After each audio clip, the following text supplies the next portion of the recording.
Al pris til Allah. Vi priser ham, vi spørger ham om hjælp, vi spørger ham om tilgivelse. Vi søger tilflugt hos Allah fra det onde i os og fra det dårlige i vores handlinger. Den, som Allah retleder, kan ingen vildlede, og den, som Allah vildleder, kan ingen retlede. Jeg bevidner, at der ikke findes andre end Allah, der er værdige at blive tilbedt, og jeg bevidner, at Muhammed er hans tjener og budbringer. Sallallahu alaihi wasallam. Allahs fred og velsignelse over ham. For noget tid siden, der fik jeg et godt råd af en bror. Han fortalte mig, at ham og en anden bror, de plejede at spille et computerspil. Nogle gange om ugen var det vist. Men hver gang de skulle til at spille det her computerspil, så var det vist omkring et kvarter til en halv time før de startede det her spil. Den brugte de på at læse Koranen.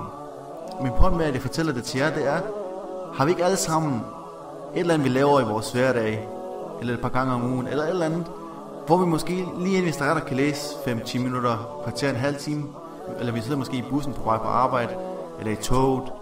Når vi kommer hjem fra arbejde, tænder vi måske tv'et, ser et eller andet ligegyldigt program.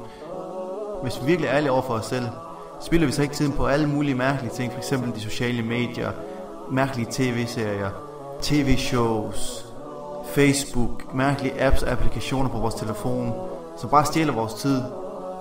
Reelt set burde vi så ikke bare åbne Koranen og give den tid, den virkelig fortjener.